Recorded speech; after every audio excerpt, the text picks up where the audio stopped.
Hi hello welcome to Indian knowledge university. ఈరోజు విద్యా ఉద్యోగ సమాచారం చూసుకుంటే మనకు చాలా విషయాలు రావడం జరిగింది. అదేవిధంగా ఈ వీడియో చూసిన వారు లైక్ చేయడం మాత్రం మర్చిపోవద్దు. మీరు చేసే లైక్ వల్ల ఎడ్యుకేషన్ మరియు ఎంప్లాయ్మెంట్కి సంబంధించి ప్రతి ఇన్ఫర్మేషన్ అందరికీ చేరే ప్రయత్నం జరుగుతుంది. సో ప్రధానంగా ఈరోజు సంబంధించిన వివరాలు చూసుకుంటే వచ్చే నెలలో భూభారత్ అంటూ వార్త చూసుకోవచ్చు.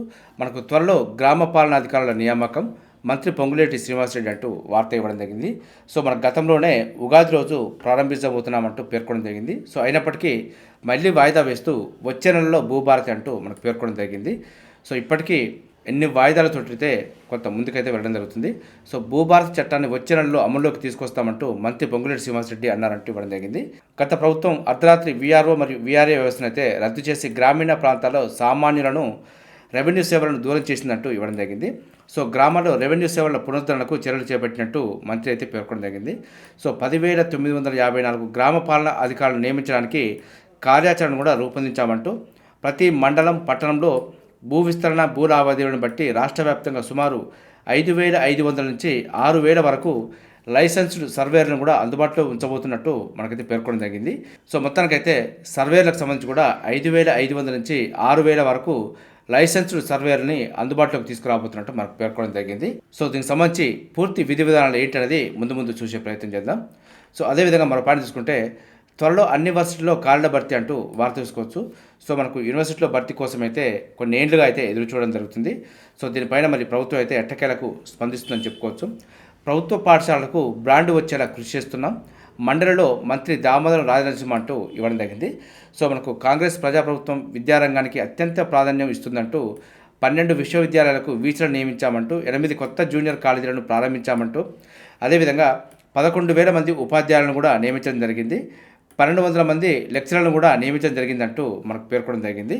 సో అదేవిధంగా మహిళా వర్సిటీకి అయితే 500 కోట్లు కేటాయించామంటూ యువతకు ఉద్యోగాలు మరియు ఉపాధి దక్కేలా విశ్వవిద్యాలయాల్లో కొత్త కోర్సులను ప్రారంభించాం. వర్సిటీలోని ఖాళీలన్నీ త్వరలో భర్తీ చేస్తామంటూ మనకు పేర్కొనడం జరిగింది. సో కొంత విద్యా వ్యవస్థ పైన ప్రక్షాళన చేస్తున్నాం. సో దానికి సంబంధించిన నియామకాలు కూడా చేపడుతున్నామంటూ సో మొత్తానికైతే పేర్కొనడం జరిగింది.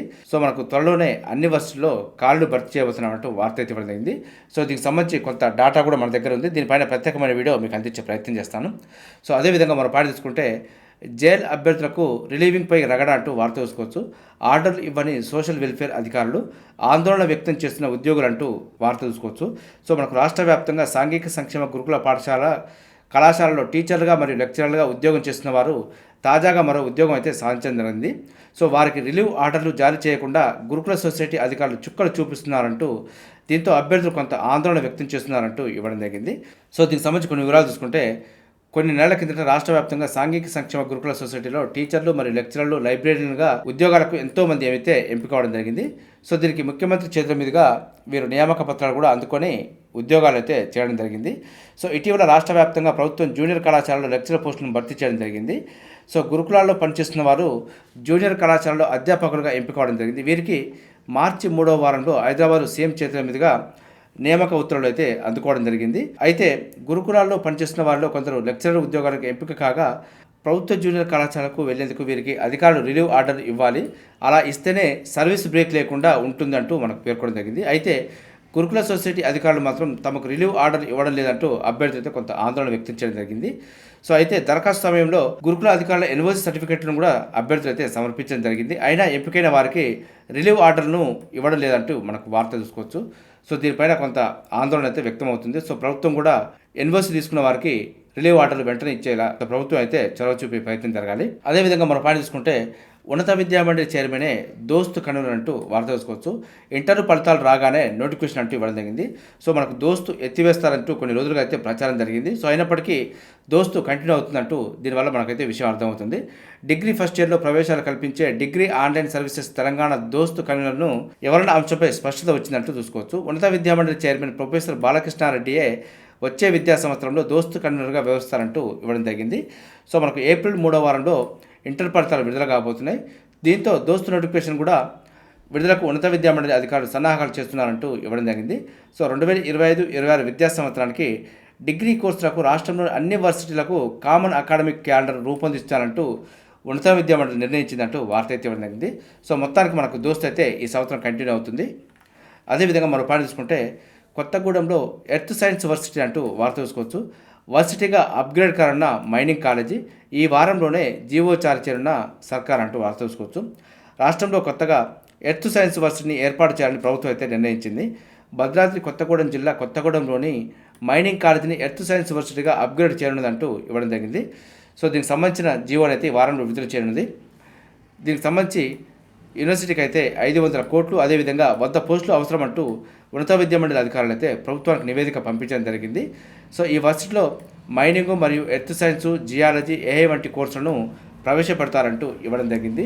సో ఈ రంగాలకు చెందిన వారు ఎవరైనా ఉంటే మనకు ఎర్త్ సైన్స్ యూనివర్సిటీగా మారబోతుంది కాబట్టి సో మనకు అవకాశాలు కూడా పెరిగే అవకాశం ఉంది. సో మనం ఒకసారి అయితే దీనికి సంబంధించి పూర్తి వివరాలు తెలుసుకునే ప్రయత్నం చేయండి. దేశంలో ప్రస్తుతం జమ్మూ కాశ్మీర్లో మాత్రమే ఎర్త్ సైన్స్ యూనివర్సిటీని నిర్వహిస్తున్నారు. కొత్తగూడెంలో మైనింగ్ యూనివర్సిటీ ఏర్పాటు చేయాలన్న ప్రతిపాదన వచ్చినా ఆ తర్వాత వెనక్కి తగ్గడం జరిగిందంటూ చూసుకోవచ్చు. ధన్బాద్లో మైనింగ్ వర్సిటీ ఏర్పాటు చేసిన ఆ కోర్సులకు డిమాండ్ లేకపోవడంతో ఈ వర్సిటీని మూసివేసి ఆ తర్వాత ఐఐటీగా అప్గ్రేడ్ చేశారంటూ వార్త అయితే ఇవ్వడం జరిగింది. సో దీనిపైన మైనింగ్ వర్సిటీకి బదులు ఎర్త్ సైన్స్ వర్సిటీని ఏర్పాటు చేయాలంటూ నిర్ణయించిందంటూ వార్త అయితే ఇవ్వడం జరిగింది. సో మొత్తానికైతే మనకు కొత్తగూడెంలో ఎర్త్ సైన్స్ యూనివర్సిటీ రాబోతుంది. సో దీనికి సంబంధించి ఎలిజిబిలిటీ ఉన్నవారు ఒకసారి అయితే ఫాలో తీసుకునే ప్రయత్నం చేయండి. అదేవిధంగా మరో పాయింట్ తీసుకుంటే మహిళా వర్సిటీకి యూజీసీ గుర్తింపు అంటూ వార్త చూసుకోవచ్చు. ఎట్టకేలకు ఇక డిగ్రీ ధ్రువపత్రాలపై అధికారిక ముద్ర అంటూ వార్త చూసుకోవచ్చు. సో మనకు యూనివర్సిటీ గ్రాంట్ కమిషన్ యొక్క ఆమోద ముద్ర లేకపోవడంతో ఇన్ని రోజులు విద్యార్థులకు అయితే అధికారిక ముద్ర రాలేదు. సో ఇక నుంచి అధికారిక ముద్ర రాబోతుంది. అదేవిధంగా ఆన్లైన్ కోర్సులు ప్రవేశపెట్టుకోవచ్చు. అదేవిధంగా దూర విద్యా విధానాన్ని కూడా అమలు చేసుకోవచ్చు. అవకాశం అయితే రావడం జరిగింది. అదేవిధంగా పిహెచ్డి ప్రవేశాలకు కూడా పచ్చజెండా అంటూ వార్త చూసుకోవచ్చు. కోటిలోని వీరనారి చాకలి ఐలమ్మ మహిళా విశ్వవిద్యాలయానికి యూనివర్సిటీ గ్రాంట్స్ కమిషన్ గుర్తింపు ఇచ్చిందంటూ వార్త అయితే ఇవ్వడం జరిగింది. సో దీంతో పిహెచ్డి ప్రవేశాలకు కూడా పచ్చజెండా వచ్చింది కాబట్టి సో ఒకసారి అయితే చూసుకునే ప్రయత్నం చేయండి. అదేవిధంగా ఉపకార వేతన దరఖాస్తు గడువు పొడిగింపు అంటూ వార్త చూసుకోవచ్చు. రాష్ట్రంలో SC, ST, BC, minority, EBC విద్యార్థులు బోధనా ఫీజులు ఉపకార వేతనాల కోసం దరఖాస్తు గడువును మే 31 వరకు ఎస్సీ సంక్షేమ శాఖ పొడిగించిందంటూ వార్త చూసుకోవచ్చు. ఈ మేరకు ఆ శాఖ ముఖ్య కార్యదర్శి అయితే ఆదేశాలు జారీ చేయడం జరిగింది. సో ఈ అవకాశం అయితే ఉపయోగించుకునే ప్రయత్నం చేయండి. అదేవిధంగా మరో పాయింట్ తీసుకుంటే మెరైన్ కెరీర్స్కు మార్గం ఐఎంయు అంటూ వార్త చూసుకోవచ్చు. మనకు కేంద్ర నౌకాయాన శాఖ పరిధిలో ఇండియన్ మారిటైమ్ యూనివర్సిటీ, అదేవిధంగా దేశవ్యాప్తంగా 6 ఐఎంయు క్యాంపస్లు, వీటిలో యూజీ మరియు పీజీ కోర్సులో ప్రవేశానికి ఐఎంయు సెట్ అంటూ వార్త చూసుకోవచ్చు. Navy, merchant navy, cargo, shipping సంస్థల్లో కొలువులు అంటూ మనకైతే అవకాశం ఇవ్వడం జరిగింది. సో దీనికి సంబంధించి అయితే నోటిఫికేషన్ రావడం జరిగింది. మనకు ఆన్లైన్ ద్వారా దరఖాస్తు చేసుకోవాలి. 2025 మే 2 వరకు అయితే దరఖాస్తుకు చివరి తేదీ ఉంది. సో మనకు ఐఎంయు సెట్ తేదీ అయితే 2025 మే 24న ఎగ్జామ్ కండక్ట్ చేయబోతుంది. తెలుగు రాష్ట్రాల్లో హైదరాబాదు, కరీంనగర్, వరంగల్, రాజమండ్రి, తిరుపతి, విజయవాడ, విశాఖపట్నంలో అయితే ఎగ్జామ్ సెంటర్లు ఉన్నాయి. సో పూర్తి వివరాల కోసం అయితే imu.edu.inలో చెక్ చేసుకోవచ్చు అంటూ మనకి ఇవ్వడం జరిగింది. సో ఇందులో అయితే మనకు యూజీ, పీజీ కోర్సులు అయితే అందుబాటులో ఉన్నాయి. అదేవిధంగా దీనిపైన ఉపాధి అవకాశాలు కూడా మెండుగా ఉన్నాయంటూ కొంత వార్త అయితే ఇవ్వడం జరిగింది. సో దీనికి సంబంధించిన కోర్సులు కూడా అర్హతలు కూడా కొంత వివరాలు అయితే ఇవ్వడం జరిగింది. సో ఒకసారి అయితే దీనికి సంబంధించిన పీడిఎఫ్ అయితే డిస్క్రిప్షన్లో ఇస్తాను. కావాల్సిన వాళ్ళు ఒకసారి డౌన్లోడ్ చేసుకొని దీనికి సంబంధించిన పూర్తి వివరాలు చూసుకునే ప్రయత్నం చేయండి. అదేవిధంగా జూనియర్ అసిస్టెంట్ ఉద్యోగాలంటూ మరొక వార్త కూడా చూసుకోవచ్చు. ఢిల్లీలోని నేషనల్ ఇన్స్టిట్యూట్ ఆఫ్ ఇమ్యునాలజీ అప్లికేషన్లు అయితే కోరుతుంది. అర్హత గల అభ్యర్థులు వచ్చే నెల 22వ తేదీలోగా ఆన్లైన్లో దరఖాస్తు చేసుకోవాలంటూ మనకి ఇవ్వడం జరిగింది. సెలక్షన్ ప్రాసెస్ అయితే రాతపక్ష ఆధారంగా ఉంటుందంటూ ఇవ్వడం జరిగింది. సో వీటికి సంబంధించిన పూర్తి వివరాల కోసం అయితే national institute of immunology official వెబ్సైట్లో చెక్ చేసుకునే ప్రయత్నం చేయండి. అదేవిధంగా జేఎస్వీలో కూడా నాన్ టీచింగ్ పోస్టులకు సంబంధించి నోటిఫికేషన్ వచ్చింది. ఆసక్తి గల అభ్యర్థులు అయితే ఏప్రిల్ 25వ తేదీలోపు అప్లై చేసుకోవాలంటూ మనకి ఇవ్వడం జరిగింది. సో ఇదైతే గుజరాత్లోని వడోదరలో లాల్బాగ్లోని గతిశక్తి విశ్వవిద్యాలయం అప్లికేషన్ కోరుతుందంటూ వార్త అయితే ఇవ్వడం జరిగింది. సో అప్లికేషన్ మాత్రం ఆన్లైన్ ద్వారా మాత్రం చేసుకోవాలి. పూర్తి వివరాల కోసం అయితే ఆయా అఫీషియల్ వెబ్సైట్లో చెక్ చేసుకోవచ్చు అంటూ మనకి ఇవ్వడం జరిగింది. సో అదేవిధంగా మనం పాయింట్ చూసుకుంటే ఎన్సీఆర్టీసీలో కూడా ఇంజనీరింగ్ ఖాళీలు అంటూ వార్త చూసుకోవచ్చు. సో మనకు దీనికి సంబంధించి వివిధ విభాగాల్లో ఖాళీగా ఉన్న ఇంజనీరింగ్ పోస్టుల భర్తీకి national capital region transport corporation limited అయితే అప్లికేషన్ కోరుతుందంటూ ఇవ్వడం జరిగింది. సో అర్హత గల అభ్యర్థులు అయితే ఏప్రిల్ 24వ తేదీలోగా ఆన్లైన్లో అప్లికేషన్ చేసుకోవచ్చు అంటూ ఇవ్వడం జరిగింది. సో మొత్తం పోస్టులు అయితే 72 ఉన్నాయి. Junior maintainer 18, junior engineer 16, junior engineer electronics 16, junior maintainer mechanical 10. ఈ విధంగా పలు విభాగాల్లో పోస్టులు అయితే ఖాళీగా ఉన్నాయి. ఆన్లైన్ దరఖాస్తుకు చివరి తేదీ ఏప్రిల్ 24 వరకు ఉంది. సెలక్షన్ ప్రాసెస్ అయితే రాత పరీక్ష ఆధారంగా ఎంపిక చేయడం జరుగుతుంది. సో ఎగ్జామ్ డేట్ వచ్చి 2025 మేలో ఉంటుందంటూ ఇవ్వడం జరిగింది. వీటికి సంబంధించిన పూర్తి వివరాల కోసం అయితే వీటికి సంబంధించిన అఫీషియల్ వెబ్సైట్లో చెక్ చేసుకునే ప్రయత్నం చేయండి. అదేవిధంగా నౌకాదళంలో చేరిన యుద్ధ నౌక తపస్య అంటూ వార్త చూసుకోవచ్చు. సో మనకు ప్రాజెక్టు 1135.6లో భాగంగా రెండో ఫాలో ఆన్ యుద్ధ నౌక తపస్యను గోవా షిప్ యార్డ్ లిమిటెడ్ అయితే ప్రారంభించిందంటూ ఇవ్వడం జరిగింది. సో మహాభారతంలో భీముడి గద పేరు తపస్య కాబట్టి ఈ యుద్ధ నౌకను ఉపరితల మరియు భూగర్భ వాయు మార్గాల ద్వారా శత్రువులపై దాడి చేసేందుకు గోవా షిప్ యార్డ్ లిమిటెడ్ అయితే అభివృద్ధి చేసిందంటూ వార్త చూసుకోవచ్చు. ఇది అత్యాధునిక సాంకేతికత మరియు అధిక శక్తితో యుద్ధంలో నైపుణ్యంగా వ్యవహరిస్తుందంటూ ఇవ్వడం జరిగింది. సో మనకు 2019 జనవరిలో అయితే రక్షణ మంత్రిత్వ శాఖ గోవా షిప్ యార్డ్ లిమిటెడ్ మధ్య ప్రాజెక్టు 1135.6 ఫాలో అన్ఫ్రిగేట్ల నిర్మాణంలో భాగంగా 2 యుద్ధ నౌకలను అయితే తయారు చేసేందుకు ఒక ఒప్పందం అయితే కుదిరింది. ఇందులో మొదటి నౌక త్రిఫుట్ను 2024 జూలై 24న ప్రారంభించగా రెండో నౌక తపస్యను మార్చి 22న ప్రారంభించారంటూ వార్త చూసుకోవచ్చు. అదేవిధంగా త్రిఫుటు తపస్య యుద్ధ నౌకలు దాదాపు 124.8 మీటర్ల పొడవు, అదేవిధంగా 4.5 మీటర్ల డ్రాఫ్టు, 3600 టన్నుల బరువు కలిగి ఉంటాయంటూ ఇవ్వడం జరిగింది. సో కరెంట్ అఫైర్ల భాగంగా స్టేట్మెంట్ ఆధారంగా అడిగే అవకాశం ఉంది కాబట్టి సో ప్రతి పాయింట్ కూడా గుర్తుంచుకోవాల్సిన అవసరం అయితే ఉంది. సో అదేవిధంగా మరో పాయింట్ చూసుకుంటే సాల్ట్ అండ్ మెరైన్ కెమికల్స్లో అవకాశాలు అంటూ వార్త చూసుకోవచ్చు. గుజరాత్లోని CSR central salt and marine chemical research ఇన్స్టిట్యూట్లో వివిధ పోస్టులను ప్రకటించిందంటూ వార్త చూసుకోవచ్చు. సో ఆన్లైన్ దరఖాస్తుకు చివరి తేదీ మార్చి 31 వరకు ఉంది. సో పూర్తి వివరాల కోసం అయితే csmcra.res.in అఫీషియల్ వెబ్సైట్లో చెక్ చేసుకోండి. సో మనకు ఇలాంటి యూనివర్సిటీలు ఉన్నాయనే విషయాన్ని తెలవడం కోసం కూడా కొన్ని విషయాలు అయితే మీకు చెప్పే ప్రయత్నం చేస్తున్నాను. ఎడ్యుకేషన్లో మనకు ఇలాంటి యూనివర్సిటీల విషయం తెలవక కూడా కొన్నిసార్లు అడ్మిషన్ వచ్చే అవకాశాన్ని కూడా కోల్పోవడం జరుగుతుంది. సో అదేవిధంగా ఇలాంటి సంస్థలలో కూడా ఉద్యోగ నియామకాలు జరుగుతున్న విషయం కూడా తెలవాలనే ఉద్దేశంతో మీకు చెప్పే ప్రయత్నం చేస్తున్నాను. అదేవిధంగా మరో పాయింట్ చూసుకుంటే యూఆర్ఎస్సీలో కూడా రీసెర్చ్ ఫెలోడ్ అంటూ వార్త చూసుకోవచ్చు. మనకు ఇస్రో యూఆర్ రావు శాటిలైట్ సెంటర్లో 23 జూనియర్ రీసెర్చ్ ఫెలో మరియు రీసెర్చ్ అసోసియేట్ కాలను భర్తీ చేయనుందంటూ వార్త చూసుకోవచ్చు. దీనికి సంబంధించి ఆన్లైన్ దరఖాస్తుకు చివరి తేదీ ఏప్రిల్ 20 వరకు ఉంది. వీటికి సంబంధించిన పూర్తి వివరాల కోసం అయితే isro.gov.in అఫీషియల్ వెబ్సైట్లో చెక్ చేసుకునే ప్రయత్నం చేయండి. అదేవిధంగా తేజస్కు అమెరికా ఇంజన్లు అంటూ వార్త చూసుకోవచ్చు. కరెంట్ అఫైర్లో భాగంగా అడిగే అవకాశం ఉంది.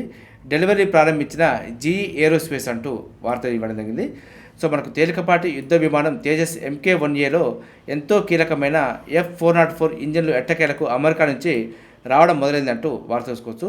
ఈ యుద్ధ విమానాల్లో ఉపయోగించే F404 ఇంజన్లలో మొదటి దాన్ని హిందుస్థాన్ ఏరోనాటిక్స్ లిమిటెడ్కి అయితే పంపించినట్లు అమెరికా రక్షణ రంగ సంస్థ జీఈ ఏరోస్పేస్ అయితే వెల్లడించడం జరిగింది. భారత వాయుసేన IAF కోసం అయితే 88 తేజస్ మార్క్ 1A ఎయిర్క్రాఫ్ట్ కొనుగోలుకు 2021 ఫిబ్రవరిలో రక్షణ మంత్రిత్వ శాఖ ఆల్తో 48,000 కోట్లతో ఒప్పందం చేసుకోవడం జరిగిందంటూ ఇవ్వడం జరిగింది. సో గతేడాది మార్చిలోనే ఆల్ వాటిని IAFకి అయితే అందించాల్సి ఉంది. కానీ ఇంతవరకు ఒక్క విమానాన్ని కూడా డెలివరీ చేయలేదంటూ ఇవ్వడం జరిగింది. సో ఈ యుద్ధ విమానాల కోసం అయితే 99 ఇంజన్లు కావాలని జీఈ ఏరోస్పేస్కు ఆల్ 2021లోనే ఆర్డర్ ఇచ్చింది. సో ఏటా కొన్ని చొప్పున అందించేలా ఒప్పందం చేసుకున్నప్పటికీ సో డెలివరీ చేయకపోవడంతో కొంత ఆలస్యమైందంటూ ఇవ్వడం జరిగింది.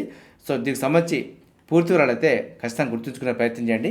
సో మనకు కరెంట్ అఫైర్ కూడా స్టేట్మెంట్ ఆధారంగా అడిగే అవకాశం ఉంది కాబట్టి సో మనకు 4 స్టేట్మెంట్ ఇచ్చి ఇందులో సరికానిది లేదంటే ఇందులో అయినవి అని చెప్పి అడిగే అవకాశం ఉంది. అదేవిధంగా మనం పాయింట్ చూసుకుంటే విద్యాశాఖ సమూల ప్రక్షాళన అంటూ వార్త చూసుకోవచ్చు. మనకు సీఎం రేవంత్ రెడ్డి వెళ్ళాలంటూ ఇవ్వడం జరిగింది. సో విద్యాశాఖ ముఖ్యమంత్రి వద్దే ఉంది కాబట్టి దీనిపైన కొంత ప్రక్షాళన దిశగా అడుగులు అయితే పడుతున్నాయి అనుకోవచ్చు. సో దీనికి సంబంధించి చాలా విషయాలు అయితే మనకు వార్తలు ఇవ్వడం జరిగింది. సో ఒకసారి అయితే చూసుకునే ప్రయత్నం చేయండి. అదేవిధంగా బ్యాంక్ ఆఫ్ బరోడాలో కూడా 145 కార్డులకు సంబంధించి నోటిఫికేషన్ ఇవ్వడం జరిగింది. సో ఆన్లైన్ దరఖాస్తుకు చివరి తేదీ ఏప్రిల్ 15 వరకు ఉంది. అదేవిధంగా హిందుస్థాన్ పెట్రోలియం కార్పొరేషన్ లిమిటెడ్లో కూడా 63 పోస్టులకు సంబంధించి నోటిఫికేషన్ వచ్చింది. సో మనకు ఆన్లైన్ దరఖాస్తుకు చివరి తేదీ ఏప్రిల్ 30 వరకు ఉంది. అదేవిధంగా రాష్ట్రీయ కెమికల్స్లో కూడా 74 పోస్టులకు సంబంధించి నోటిఫికేషన్ వచ్చింది. సో వీటికి సంబంధించిన పూర్తి వివరాల కోసం అయితే rcfltd.com అఫీషియల్ వెబ్సైట్ చెక్ చేసుకోవచ్చు అంటూ మనకు అఫీషియల్ వెబ్సైట్ కూడా ఇవ్వడం జరిగింది. సో వీటికి సంబంధించి పూర్తి వివరాలు అయితే తెలుసుకునే ప్రయత్నం చేయండి. చూసారుగా, ఇది ఈరోజు సంబంధించి విద్యా ఉద్యోగ సమాచారం. ఇదే విధంగా మన ఛానల్ అయితే ప్రతిరోజు మార్నింగ్ రావడం జరుగుతుంది. వీటితో పాటు అడ్మిషన్ నోటిఫికేషన్స్ మరియు రిక్రూట్మెంట్ నోటిఫికేషన్ సంబంధించి కూడా ఎప్పటికప్పుడు అప్డేట్ సమాచారం అయితే మీకు అందించే ప్రయత్నం చేస్తున్నాను. మన ఛానల్ చూస్తున్న వారు సబ్స్క్రైబ్ చేసుకొని ఫాలో అవుతూ ఉండండి. ఈ వీడియో నచ్చితే లైక్ చేయండి, షేర్ చేయండి, సబ్స్క్రైబ్ చేసుకోవడం మాత్రం మర్చిపోవద్దు. Have a nice day.